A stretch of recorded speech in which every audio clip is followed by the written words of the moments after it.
Hey, sixth graders, Mr. Newman here.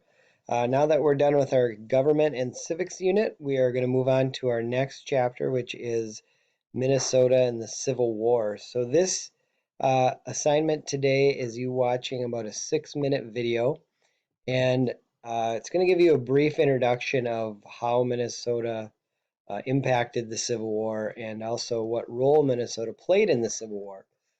Also, it's a new tool I learned within Canvas that allows you to watch a video and answer questions at the same time. So when you get to this screen, all you're going to do is tap Get Started.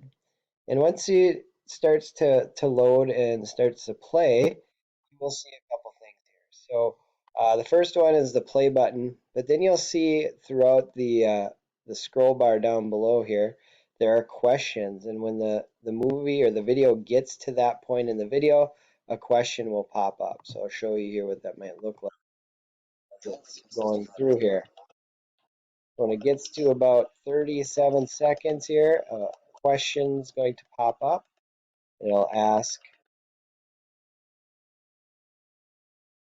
you to answer it. So this first question, what year did Minnesota volunteer to enter the Civil War? And what will happen is you can rewatch or you can answer it and continue. It's totally up to you. If you didn't catch it right away, go back and rewatch. So that is the lesson, and I hope this is a tool we can continue to use throughout the Civil War unit. So this is just a brief introduction to give you an understanding of what we're going to learn about.